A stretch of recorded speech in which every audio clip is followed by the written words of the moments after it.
Sheridan Junior High School. I'm Sydney. I'm Caleb. Today is Tuesday, September 28th, 2016. Sixth graders, today is a B-Day. Tomorrow's breakfast is maple waffles, Go-Gurt, and grapes. The best because it's waffles and waffles is good. Today's hot lunch menu is cheeseburgers and french fries. Grab and go is nacho cheese and chips. Also the best meal. Tomorrow's lunch, chug water chili, health bar, warm glazed cinnamon roll. Grab and go menu, prawn crab, cherry tomatoes, Mexicali corn, chilled grapes, and animal crackers. Our monthly movie's coming up this Friday. If you have 0 missing assignments by the cutoff on Wednesday at noon, you may attend the movie. Bronx Council meeting will be this Thursday after school in Miss Tonkey's room. FCA will have their first meet in the morning, Friday morning at 7:30 in Mr. Cooper's room, 3035.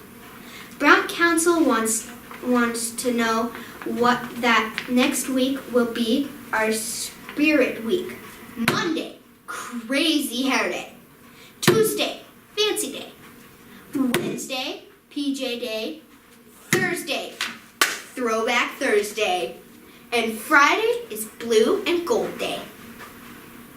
On this date in 1886, the cornerstone of Old Main was laid, establishing the beginning of the University of Wyoming.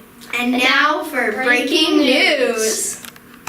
Up next today, an epidemic in the United States. There's been an alarming increase in the number of drug deaths. In fact, since 1999, the number of deaths from overdoses has gone up in all 50 states, and drugs are now the leading cause of accidental death in the country. States that have been affected the most, meaning those states with the most drug overdose deaths per 100,000 people, include West Virginia, New Hampshire, Kentucky, Pennsylvania, and Ohio. New Mexico has struggled with the issue for the longest period of time, and what's troubling so many researchers is how quickly these rates have gone up. From 1999 to 2014, heroin-related deaths, for example, have increased 439%.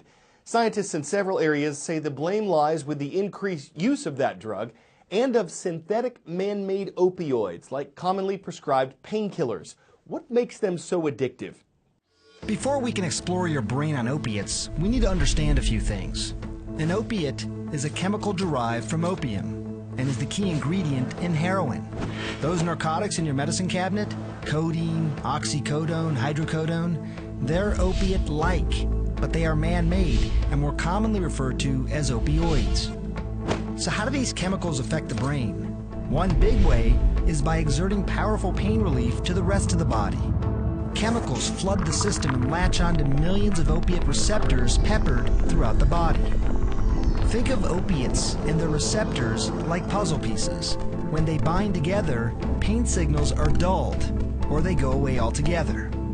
If the brain already has opiate receptors, doesn't that mean it can naturally provide pain relief? That's right. Feel-good chemicals like endorphins are natural opiates that dull pain and also give you a rush. The problem with man-made opiates that mimic endorphins, take too many and they can overwhelm the system, give you too much of a rush. That can lead to dependence or abuse. Addiction becomes an even bigger problem because opiates also slow down breathing and heart rate. Mix them with other things that slow down your body, and everything could grind to a halt.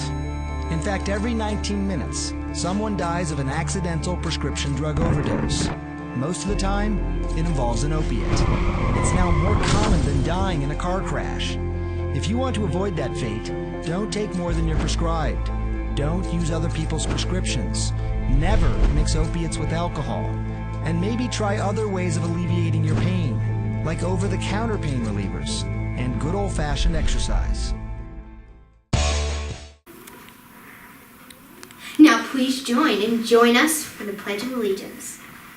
I pledge allegiance to the flag of the United States of America, and to the republic for which it stands, one nation under God, indivisible, with liberty and justice for all. That's all for today.